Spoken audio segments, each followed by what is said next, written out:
Hello students, welcome back to my channel math tutor. আশা করি তোমরা সকলে ভালো আছো। আজকে এই ভিডিওর মাধ্যমে আমি তোমাদেরকে পড়াবো রয় মার্টিন 2025 ক্লাস 6-এর আমার গণিত বইয়ের ফার্স্ট সামেটিভ ইভ্যালুয়েশনের 11 নম্বর প্রশ্নপত্র। কি আছে 11 নম্বর প্রশ্নপত্রে? একের দাগের যে কোনো 10টি প্রশ্নের উত্তর দিতে বলেছেন। একের দাগের বলছে, একের দাগের একের অঙ্কটা বলছে প্রকৃত ভগ্নাংশের মান সর্বদা একের থেকে বড়, একের থেকে ছোট, একের সমান, জিরোর সমান। প্রকৃত ভগ্নাংশ আমরা কাকে বলি? যাদের লবটা ছোট, হর বড় হয় তাদের প্রকৃত ভগ্নাংশ বলে। অর্থাৎ যে ভগ্নাংশের ওপরের অংশটা ছোট এবং নিচের অংশটা বড় তাকে আমরা বলি প্রকৃত ভগ্নাংশ। তাহলে সেক্ষেত্রে কি হয়? ভগ্নাংশটার মান সবসময় একের থেকে কম হয়। তাহলে এখানে আমার উত্তরটা হবে বি এর অপশন, অর্থাৎ প্রকৃত ভগ্নাংশের মান সর্বদা লেস দ্যান 1। ইরাটোস্থেনিসের চালনী হলো গসাগু নির্ণয়ের পদ্ধতি, মৌলিক সংখ্যা খোঁজার পদ্ধতি, যৌগিক সংখ্যা খোঁজার পদ্ধতি, না রোমান পদ্ধতি? তো আমরা তোমাদের ক্লাস 6-এর বইয়েতে আমি করিয়েছি যে ইরাটোস্থেনিসের চালনী হচ্ছে মৌলিক সংখ্যা খোঁজার পদ্ধতি। রোমান সংখ্যায় বা রোমান পদ্ধতিতে ক্যাপিটাল এম এর সাংখ্যমান কত? ক্যাপিটাল এম কে আমরা কি দ্বারা প্রকাশ করি, মানে কত সংখ্যা দ্বারা প্রকাশ করি? আমরা ক্যাপিটাল এম দ্বারা হাজারকে বোঝাই, ঠিক আছে? তাহলে হাজারকে আমরা রোমান পদ্ধতিতে ক্যাপিটাল এম দ্বারা বোঝাই। 500 সংখ্যাটিকে রোমান সংখ্যায় লিখলে পাবো, 500 সংখ্যাটিকে রোমান সংখ্যায় লিখলে আমরা কি পাবো? এখানে দেখো সি, সি মানে 100 জানি। আচ্ছা, এম মানে কত? এম মানে হচ্ছে হাজার। আচ্ছা, এল, এল মানে হচ্ছে 50, আর তার মানে ডি মানে হয়ে যাবে 500। এরপরে 4-এর দাগের হলো 5-এর দাগের দেখো 2 2 3 4 2 0 0 সংখ্যাটিতে 3-এর স্থানীয় মান হলো। এখানে 3টা কোন পজিশনে আছে দেখো? 1 2 3 4 5, এইটা মানে 5 নম্বর পজিশনে। তার মানে 3-এর পরে কতগুলো সংখ্যা রয়েছে? 4টে সংখ্যা রয়েছে। তার মানে 3-এর পরে 4টে সংখ্যা, অর্থাৎ ডি এর অপশনটা হবে 30,000। এখানে 3-এর স্থানীয় মান হয়ে গেল 30,000। 40 ভাজিত 5 গুণিত 4 এর সরল মান কত হবে?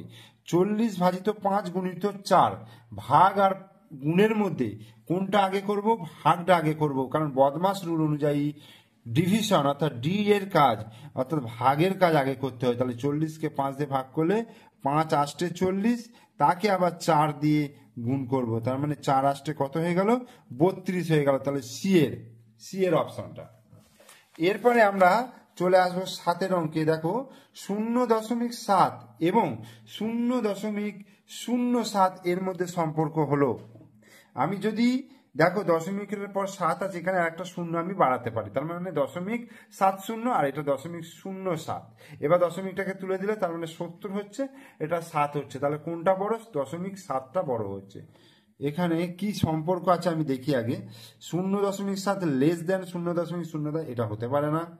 0.7কে 10 দিয়ে গুণ করলে এটা হবে, এটাও হতে পারে না। 0.7 গ্রেটার দেন 0.07, এটা হবে। সি এর অপশন। আর ডি এর অপশনটাও হবে না। 3 গুণিত 1-এর 5কে লেখা যায়, 3 গুণিত 1-এর 5কে লেখা যায় কিভাবে লিখতে পারবো? 3 গুণিত 1-এর 5কে আমরা লিখতে পারবো 3টে 1-এর 5, অর্থাৎ 3টে 1-এর 5-এর যোগফল, অর্থাৎ ডি এর অপশন লিখতে পারবো। চল বলতে আমরা কি বুঝি? বিভিন্ন চলের মান কি হতে পারে? বিভিন্ন হতে পারে। একটি নির্দিষ্ট মান হবে, দুটি মান হবে, তিনটি মান হবে। বিভিন্ন হতে পারে, চলের মান বিভিন্ন হতে পারে। সত্য এবং মিথ্যা, ওয়াই গ্রেটার দেন 7 মানে নট গ্রেটার দেন, এখানে কেটেছে যেহেতু, তাহলে নট গ্রেটার দেন 7 এর অর্থ হলো ওয়াই 7-এর থেকে বড় নয়। ওয়াই গ্রেটার দেন 7 হলে ওয়াই 7-এর থেকে বড়। যদি যেহেতু নট ইকুয়াল রয়েছে মানে নট গ্রেটার দেন রয়েছে, তার মানে ওয়াই 7-এর থেকে বড় নয়। এখানে কি বলছে? ওয়াই 7 অপেক্ষা বড়, ওয়াই 7-এর থেকে বড়, এটা তাহলে মিথ্যা। এবার এখানে কি বলেছে? 11 অঙ্কটা একটি ত্রিভুজের প্রত্যেকটি কোণের মান 60 ডিগ্রি হলে ত্রিভুজটি কি হবে? এটা অবশ্যই সমবাহু ত্রিভুজ হবে, কারণ প্রত্যেকটা কোণের মান 60 ডিগ্রি হয়ে যাওয়া মানেই হয়ে যাবে প্রত্যেকটা বাহুর দৈর্ঘ্য সমান, প্রত্যেকটা বাহুর দৈর্ঘ্য সমান হলে সেটাকে কি বলবো?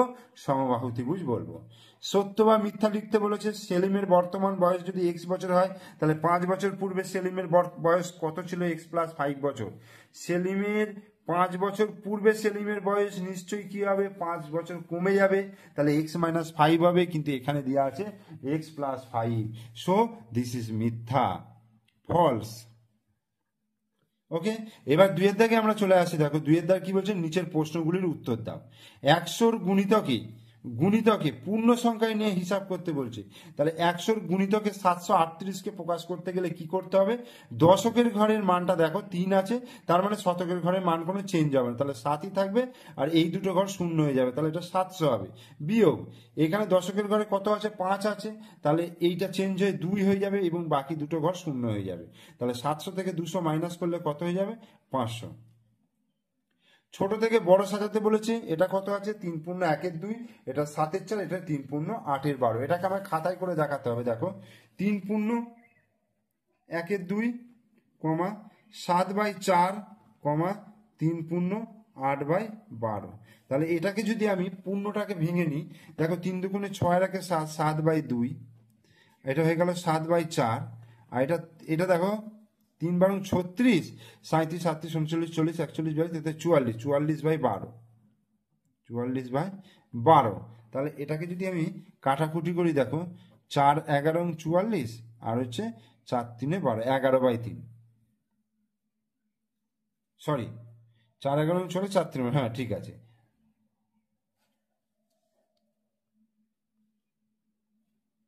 তাহলে এখানে কি হলো? 7-এর 2 হলো, আচ্ছা 7-এর 4 হলো, আর 11/3 হলো। এবার আমি এটাকে ছোট থেকে বড় সাজাবার জন্য কি করতে হবে? এখানে একটা জিনিস আমি করতে পারি, 2, 4 আর 3-এর যদি লসাগু করি, দেখবে 2, 4 আর 3-এর লসাগু করলে কত হবে? 2 × 1 = 2, 2 দুগুণে 4, 3, আর যাবে না, তাহলে 2 দুগুণে 4, 4 3 12। তাহলে 12 দিয়ে যদি আমি এটাকে গুণ করি, দেখো 2, 6, 12, তার মানে 6, 7, 42 হলো। আচ্ছা 7/4 গুণিত 12, তার মানে 4, 3, 12, মানে 3, 7, 21 হলো। আর একটা দেখো 11/3 গুণিত 12, 3, 4, 12, 4, 11, 44। এখানে বলেছে ছোট থেকে বড় সাজাতে বলেছে, তো সব থেকে ছোট দেখো 21 রয়েছে। 21টা কোথা থেকে এসছে? 7/4 থেকে, তাহলে 7/4 লেস দেন। এরপরে দেখো 42, অর্থাৎ 3 পূর্ণ 1-এর 2 করতে পারি, তারপর লেস দেন হচ্ছে 3 পূর্ণ 8/12। তাহলে এটা আনসার হয়ে গেল ছোট থেকে বড় সাজানো। এবার 3-এর অঙ্কটা দেখো কি বলছে, যে 5501-এর সব থেকে কাছে 1000-এর গুণিতকে পূর্ণ সংখ্যা নির্ণয় করো এবং সেই সংখ্যা ও 5501-এর বিয়োগফল নির্ণয় করতে বলছে। তাহলে 1000-এর গুণিতকে পূর্ণ সংখ্যা, দেখো আমাকে কি করতে হবে? শতকের ঘরটা দেখতে হবে। শতকের ঘরে কত আছে? 5 আছে, তাহলে কি হবে? এই ঘরটায় 1 বেড়ে যাবে, অর্থাৎ 6000 হয়ে যাবে, বাকি ঘরগুলো শূন্য হয়ে যাবে। তাহলে 6000 হয়ে গেল। 5501-কে তোমার হাজারের গুণিতকে প্রকাশ করলে 6000 হলো, সেখান থেকে কি বিয়োগ করব? 5501 বিয়োগ করতে বলেছে, তাহলে এখান থেকে আসবে 499। এটা অ্যান্সার হয়ে গেল। আর কথায় লিখতে বলেছে ওয়াই লেস ইকুয়াল টু 10, অর্থাৎ ওয়াই এর মান 10-এর সমান অথবা 10-এর থেকে ছোট, 10 অপেক্ষা ক্ষুদ্রতর। তাহলে ওয়াই এর মান 10-এর সমান বা 10 অপেক্ষা ক্ষুদ্রতর। ঠিক আছে, 10 অপেক্ষা ক্ষুদ্রতর। এরপরে আমরা করব 3-এর দাগের অঙ্ক। ঠিক আছে, 3-এর দাগের 1-এর অঙ্কটা কি বলেছে? সরল করতে বলেছে। তাহলে সরলটা আমি খাতায় করছি, আগে টুকে নিয়ে দেখো। 3-এর দাগের কোঁতরটা 1-এরটা, তাহলে 1 বিয়োগ 1-এর 2 ভাজিত 2 বিয়োগ 1-এর 2, 1-এর 2 মাইনাস 1-এর 3 মাইনাস 1-এর 6, এই হয়ে গেল। এবং এইখানে দেখো একটা রেখা বন্ধনী দিয়েছে। তাহলে আমার কাজটা কি? আগে রেখা বন্ধনীর কাজটা করতে হবে। তাহলে 1 মাইনাস 1-এর 2 ভাজিত 2 বিয়োগ 1-এর 2, 1-এর 2 মাইনাস, এবার 3 আর 6 লসাগু করলে কত হবে? 6, তার মানে 3 দুগুণে 6, তাহলে 2 1-এ 2 মাইনাস 6 1-এ 6, তাহলে 1 1-এ 1, এই। তাহলে 1 বিয়োগ 1-এর 2 ভাজিত 2 বিয়োগ 1-এর 2, তাহলে 1/2 মাইনাস 2 থেকে 1 বিয়োগ করলে 1/6। তাহলে 1 বিয়োগ 1/2 ভাজিত 2 বিয়োগ 1/2। তাহলে আমার এই 2 আর 6 লসাগু করলে 6 হবে। তাহলে 2 3 6 মানে 3 1 3, 6 1 6 মানে 1 1 1। তাহলে 1 বিয়োগ 1/2 ভাজিত 2 বিয়োগ 1/2 গুণিত 3 থেকে 1 বিয়োগ করলে 2, 2/6। তাহলে 2 2 কেটে গেল। তাহলে 1 বিয়োগ 1/2 ভাজিত 2 বিয়োগ 1/6 এই। তাহলে 1 বিয়োগ 1/2 ভাজিত, তাহলে সেকেন্ড ব্র্যাকেটের কাজটা করবো 6, 6 দুগুণে 12 মাইনাস 1 এই হলো।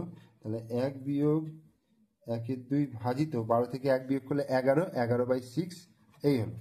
এরপরে দেখো আমি এখানটা করছি। তাহলে 1 বিয়োগ 1/2 ভাগটাকে গুণ চিহ্ন করে কি করবো, এটাকে আমি উল্টে দেবো। তাহলে 6/11। তাহলে 2 3 6, তাহলে 1 বিয়োগ 3/11 হলো। তাহলে 11 লসাগু, তার মানে 11 কে 11 মাইনাস 3, 8 9 10 11, 8/11। তাহলে এটাই অ্যান্সার হয়ে গেল। এরপরে 2 অঙ্কটা দেখো এখানেও সরল করতে বলেছে। তাহলে আমাকে সরলটা করতে হবে, দেখো খাতায় করে দেখাচ্ছি সরলটাকে। তাহলে প্রথমে আমার কি করতে হবে, এই রেখা বন্ধনীর কাজটা আগে করতে হবে। তাহলে 4 গুণিত 24 বিয়োগ 110 মাইনাস 11 3 কত, 11 12, তাহলে 14, 14 গুণিত 4 ভাজিত 9 ভাজিত 2 এর 9। তাহলে 4 গুণিত 24 বিয়োগ, তাহলে এবার কি করবো বলো তো, ফার্স্ট ব্র্যাকেটের কাজটা আগে করব। তাহলে ফার্স্ট ব্র্যাকেটে মাইনাস আছে আর গুণিত আছে, তাহলে গুণের কাজটা আগে করব। তাহলে 110 মাইনাস 4 14 56 ভাজিত 9 ভাজিত 2, আচ্ছা 2 গুণিত 9। এই কাজটা আমি এখানে বাইরে করে নিতে পারি, কোনো অসুবিধা নেই কিন্তু। ঠিক আছে, লাস্টেই করবো, এখন থাক 2 এর 9। তাহলে 4 গুণিত 24 বিয়োগ এই 110 থেকে 56 বিয়োগ করলে কত হবে, 6 করে দিতে 4 দিতে, হাতে 1, 5 রেখে 6, 6 এর 5 11, তাহলে 5 54 ভাজিত 9 এই 2 এর 9। এবার 4 গুণিত 24 বিয়োগ 54কে 9 দিয়ে ভাগ করলে 6 9 54, তাহলে 6 হয়ে গেল ভাজিত 2 এর 9। তাহলে 4 গুণিত 24 থেকে 6 বিয়োগ করলে, যেহেতু থার্ড ব্র্যাকেটের মধ্যে আছে আগে থার্ড ব্র্যাকেটের কাজটা করতে হবে, ব্র্যাকেটের কাজ, তাহলে 18 হয়ে যাচ্ছে ভাজিত 2 এর 9। এবার এর কাজটা করে নেবো। দেখো 4 গুণিত 18 ভাজিত 9 দুগুণে 18 হয়ে গেল। এইবার গুণ আছে ভাগ আছে, কার কাজ করব, ভাগের কাজ করব। তাহলে 4 গুণিত 18কে 18 দিয়ে ভাগ করলে 1 হবে। এবার 4 1 কে 4, তাহলে এইটা অ্যান্সার হয়ে গেল। এরপরে 3-এরটা দেখো, প্রমাণ করতে বলেছে L X X V I I minus L I X সমান এক্স ভি ট্রিপল আই। তো এটা আমার রোমান সংখ্যায় লেখা আছে, এটাকে আগে কি করে হিন্দু আরবিক সংখ্যায় নিয়ে যাব, সেখান থেকে আবার এটাকে রোমান সংখ্যায় নিয়ে আসবো। দেখো এটার মান কত, L X X V I I. L মানে হচ্ছে 50 আর এক্স এক্স ডান দিকে রয়েছে, তাহলে 50 60 70 হলো। তারপরেও কত আছে 7, তার মানে 50 60 70 77 হলো, তাহলে 77 মাইনাস, আর এটা এল আই এক্স, আই এক্স মানে 9 আর এল মানে হচ্ছে 50, তার মানে 59। তাহলে 77 থেকে 59 বিয়োগ করলে কত হবে, 9 কয় দিয়ে 17, 8 দিতে, হাতে 1, 5 রেখে 6 7 18। এবার 18টাকে আমি যদি রোমান সংখ্যায় লিখি, তাহলে এক্স হবে 10, ভি 15 16 17 18, দেখো চলে এলো এক্স ভি ট্রিপল আই। তাহলে প্রুফড, প্রমাণিত হয়ে গেল। 4-এর অঙ্কটা কি বলছে, যে 1 থেকে 10 পর্যন্ত পূর্ণ সংখ্যাগুলি ও মৌলিক সংখ্যাগুলো লিখতে বলছে। তাহলে 1 থেকে 10 পর্যন্ত পূর্ণ সংখ্যা, দেখো পূর্ণ সংখ্যা কি কি আছে, পূর্ণ সংখ্যা, এটা হচ্ছে 4-এর অঙ্কটা। পূর্ণ সংখ্যা হচ্ছে 1 থেকে 1 2 3 4 5 6 7 8 9 10। আর কি বলেছে, পূর্ণ সংখ্যা আর হচ্ছে মৌলিক সংখ্যা। 1 থেকে 10 পর্যন্ত মৌলিক সংখ্যা আছে, দেখো 2 আছে, 3 আছে, 5 আছে আর 7 আছে, এই 4টে আছে। তাহলে এদের মোট পূর্ণ সংখ্যার কত অংশ মৌলিক সংখ্যা আছে? তাহলে এখানে কতগুলো সংখ্যা আছে? 4টে রয়েছে। আর এখানে কতগুলো আছে? 10টা। তাহলে মোট কত অংশ হচ্ছে? 4/10 অংশ হচ্ছে। কাটাকুটি করলে 2/5, তার মানে 2/5 অংশ হচ্ছে অ্যান্সার হবে। অর্থাৎ কত অংশ মৌলিক সংখ্যা রয়েছে? 2/5 অংশ মৌলিক সংখ্যা আছে। এরপরে আমরা চলে আসছি 5 অঙ্কে। 5 অঙ্কে কি বলছে? অখিলবাবু অবসর গ্রহণের পর তার সম্পত্তির 1/4 অংশ পাড়ার লাইব্রেরিতে দান করেন, বাকি সম্পত্তির 1/6 অংশ স্ত্রীকে দেন, বাকি অংশ 2 ছেলের মধ্যে সমানভাবে ভাগ করে দেন। তাহলে অখিলবাবু স্ত্রীকে ও 2 ছেলের প্রত্যেককে কত অংশ সম্পত্তি দিলেন? দেখো, অঙ্কটা আমি ধরে নিচ্ছি যে অখিলবাবুর মোট সম্পত্তির পরিমাণ আমি 1 অংশ ধরে নিলাম, ঠিক আছে। তাহলে পাড়ার লাইব্রেরিতে দান করেন কত? 1/4 অংশ, মানে মোট সম্পত্তির 1/4 অংশ। 1 গুণিত 1/4 মানে 1/4 অংশ। তাহলে এই যে পাড়ার লাইব্রেরিতে দান করেন 1/4 অংশ, সেখান থেকে দেখো 1 থেকে 1/4 বিয়োগ করলে তাহলে বাকি সম্পত্তির পরিমাণ পেয়ে যাব। তাহলে বাকি সম্পত্তির পরিমাণ 1 বিয়োগ 1/4, তাহলে এটাকে লসাগু করলে 4 হচ্ছে। তাহলে 4 1 4 মাইনাস 1, তার মানে 4 থেকে 1 বিয়োগ করলে 3/4 অংশ। তাহলে 3/4 অংশ হচ্ছে বাকি সম্পত্তির পরিমাণ। এবার স্ত্রীকে কতটা দিচ্ছে? বলছে বাকি সম্পত্তির 1/6 অংশ, অর্থাৎ 3/4 গুণিত 1/6। তাহলে কাটাকুটি করছে 3 দুগুণে 6, তাহলে 1 1 1/4 দুগুণে 8, তার মানে স্ত্রী পাচ্ছে 1/8 অংশ। তারপরে স্ত্রীকে দেওয়ার পর কতটা বাকি থাকছে সম্পত্তি? 3/4 থেকে 1/8 বিয়োগ করছি, তাহলে লসাগু 8। তাহলে 4 দুগুণে 8 হলে 3 দুগুণে 6, আর 8 1 8 মানে 1 1 1, তাহলে 6 থেকে 1 বিয়োগ করলে 5/1। এইটা দুজনের সমান বা 2 ছেলে সমান ভাগে ভাগ করে নিচ্ছে। প্রত্যেক ছেলে পাচ্ছে তাহলে কত? 5/8 ভাজিত 2, অর্থাৎ 2টা এটা উল্টে যাবে, গুণ চিহ্ন দিয়ে 1 2 হয়ে গেল, তাহলে 5/16 অংশ। তাহলে অঙ্কটা কমপ্লিট হয়ে গেল।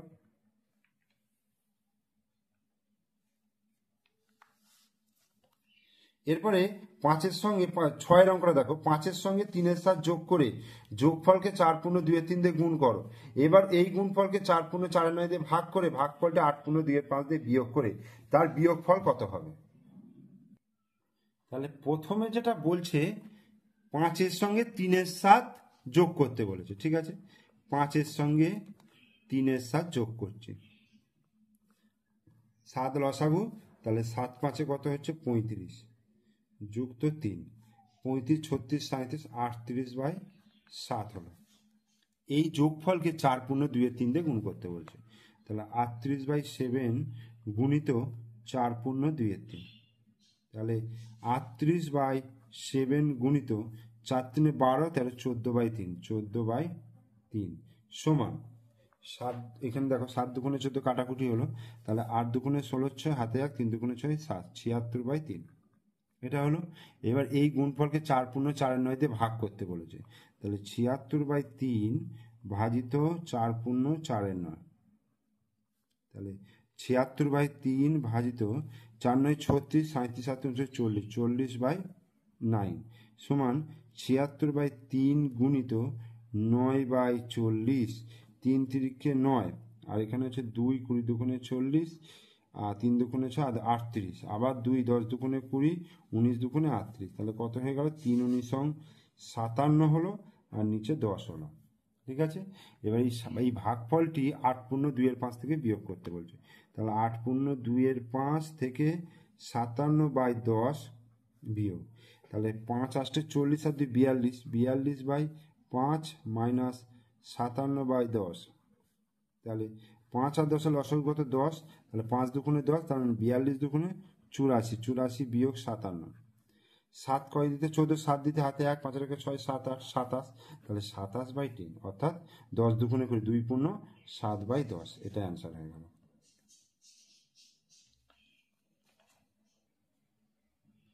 7টা বলছে একটি মেলায় 12টি জেনারেটর দৈনিক 6 ঘন্টা চালালে 7 দিনে মজুদ তেল খরচ হয়, দৈনিক 4 ঘন্টা চালালে 9 দিনে ওই মজুদ তেলে কটি জেনারেটর চালানো যাবে হিসাব করো। একটি মেলায় 12টি জেনারেটর দৈনিক 6 ঘন্টা চালালে 7 দিনে মজুদ তেল খরচ হয়, দৈনিক 4 ঘন্টা চালালে 9 দিনে ওই মজুদ তেলে কটি জেনারেটর চালানো যাবে? তাহলে দেখো, দৈনিক সময়, দিন সংখ্যা আর জেনারেটর সংখ্যা। দৈনিক সময় কি বলছে? দৈনিক সময় হচ্ছে ঘন্টা করে যদি চালানো হয়, এটা যদি আমি ঘন্টা লিখি, ঘন্টা করে চালালে 7 দিনে কটা জেনারেটর লাগবে? 12টা। আর আমার যদি 4 ঘন্টা করে চালানো হয় তাহলে 9 দিনে কটা জেনারেটর লাগবে? তাহলে ওই কি নিয়মে অঙ্কটা করছি দেখো, দৈনিক 6 ঘন্টা করে 7 দিনে মজুদ তেল খরচ করে, মজুদ তেল খরচ করে 12টি জেনারেটর। ঠিক আছে, তাহলে দৈনিক আমি যদি 1 ঘন্টা করে কাজ করে তাহলে 7 দিনে মজুদ তেল খরচ করতে বেশি জেনারেটর লাগবে, কারণ 1 ঘন্টা করে কাজ করতে গেলে তো অনেকগুলো জেনারেটর লাগবে, তবে তো 7 দিনে মজুদ তেলটা খরচ করতে পারবে। তাহলে 12 গুণিত 6। এবার দৈনিক 1 ঘন্টা করে চালে 1 দিনে যদি মজুদ তেল খরচ করতে চায় তাহলে আরো বেশি জেনারেটর লাগবে, তাহলে 12 গুণিত 6 গুণিত 7, এতটি জেনারেটর।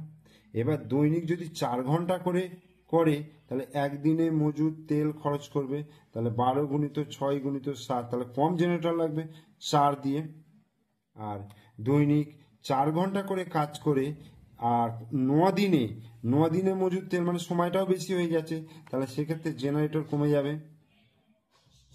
4 গুণিত 9। এই এবার যদি কাটাকুটি করে দেখো, 4 3 12, 3 3 9 আর 3 2 6, তাহলে 7 2 14টি, তাহলে 14টি জেনারেটর হয়ে গেল। ঠিক আছে, তাহলে এখানে উত্তরটা লিখতে বলেছে যে দৈনিক 4 ঘন্টা চালালে 9 দিনে ওই মজুদ তেল কটি জেনারেটরে চালানো যাবে? ওই তো 14টি জেনারেটর চালানো যাবে, তাহলে উত্তরটা হয়ে গেল 14টি। হলো। এরপরে 8 অঙ্কটা, একটি কম্পিউটার কোম্পানি 40 জন ইঞ্জিনিয়ার নিয়ে 30 দিনে 180টি ল্যাপটপ তৈরি করতে পারে। 200 দিনের মধ্যে 27টি ল্যাপটপ তৈরি করতে কতজন ইঞ্জিনিয়ার লাগবে? তাহলে এটাকে ওই কি নিয়মে করব। দেখো আমার ইঞ্জিনিয়ার লাগবে বলেছে, তাহলে ইঞ্জিনিয়ার সংখ্যাটা আমি লাস্টে লিখব। তাহলে প্রথমে কি লিখব? দিন সংখ্যা, ল্যাপটপ সংখ্যা। তাহলে দিন সংখ্যা, ল্যাপটপ সংখ্যা,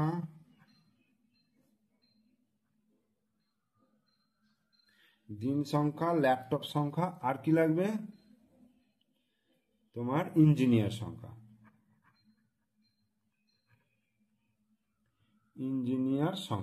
তাহলে কত দিন বলেছে? প্রথম বলেছে 30 দিনে, হ্যাঁ, 180টি ল্যাপটপ, 40 জন ইঞ্জিনিয়ার। আর 200 দিনের 2700টি ল্যাপটপ, কতজন ইঞ্জিনিয়ার লাগবে? তাহলে দেখো কি লিখবো, 30 দিনে 180টি ল্যাপটপ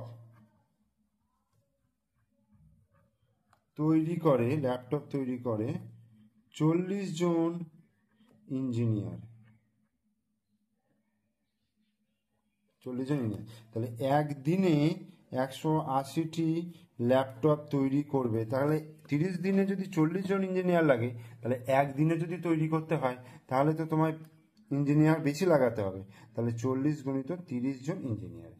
এবার একদিনে যদি একটা ল্যাপটপ তৈরি করে তাহলে কম ইঞ্জিনিয়ার লাগবে, তাহলে 40 গুণিত 30/180।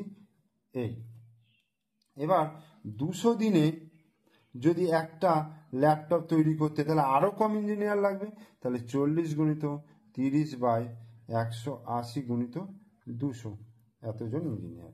আর 200 দিনে 2700টি ল্যাপটপ তৈরি করবে, তাহলে বেশি ইঞ্জিনিয়ার লাগাতে হবে, 40 গুণিত 30 গুণিত 2700/180 গুণিত 200, 0 0 0 0 কেটে গেল। এবার এই শূন্য কেটে গেল, তা 3 6 18 হলো। ঠিক আছে, 2 20 দুগুণে 40 হলো, আর 3 দুগুণে 6, 3 9 27, 2 দিয়ে এটাকে কাটলে 10 দুগুণে 20, তাহলে কত হচ্ছে? 9 10 90 জন ইঞ্জিনিয়ার লাগবে। ঠিক আছে, তাহলে উত্তরটা কি হয়ে গেল যে 200 দিনের মধ্যে 2700টি ল্যাপটপ তৈরি করতে কতজন ইঞ্জিনিয়ার লাগবে? 90 জন ইঞ্জিনিয়ার লাগবে।